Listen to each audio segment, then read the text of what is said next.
Succulent, tender, delicious, fall off the bone barbecue baked ribs.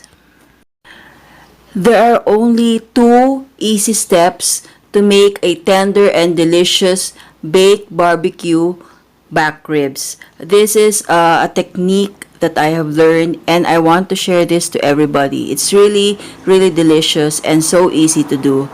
So let's start.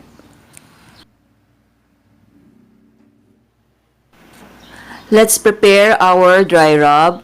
So this very easy. 1/2 cup of brown sugar. And then we add 1 tablespoon of paprika.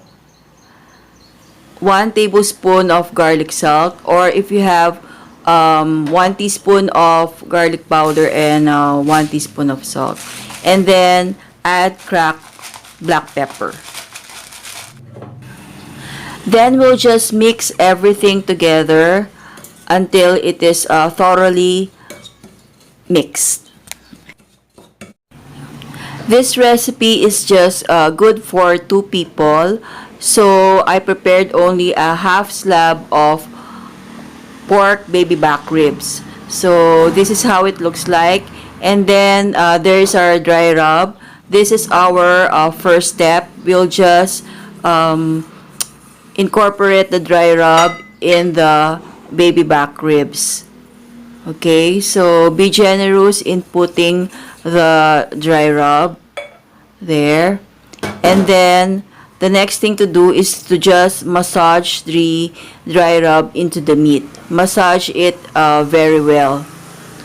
Okay, all the sides, in between, and we're going to put this also on the other side. Okay, so we'll put also the dry rub there on our ribs. You don't have to put everything if you don't want to put all the dry rub. It's okay, but I'm going to just pour all the dry rubs in all directions generously. Okay, and then we also have to massage this. Okay, so that the dry rub will go deep in the meat. Okay, so there. So how easy it is, right? Okay. After putting the dry rub into the baby back ribs, you don't need to marinate them. You just put it in a aluminum foil and fold it gently. So we're doing this double time.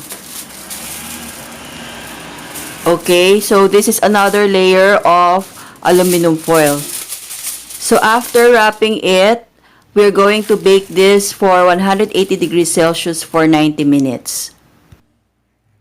After 1.5 hours, so this is how it looks like.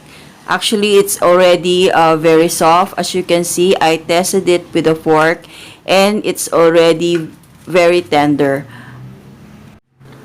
Okay, so let's now go to the last step, the step 2, which is we brush the ribs with your favorite barbecue sauce. So you just brush this with your ready-made barbecue sauce. I just bought this in the supermarket. Okay, you just apply generously as possible, and we're going to apply this also on both sides. We are going to cook this in the wire rack. No more aluminum foil. Okay, so we're going to bake this again at this wire rack. And also we're going to lower the temperature, this time from 180 degrees Celsius. We're going to bake this just for 30 minutes at 100 degrees Celsius. So now we're going to flip this again on the other side. And we're now ready to bake this in the oven. So an important tip here is to put water on the baking tray before you put the ribs inside the oven. This is now our finished product, our very delicious and very tender, full of the bones, pork barbecue baked ribs, and it's so juicy and it's so tender. You have to try this recipe. Thank you for watching. Bye.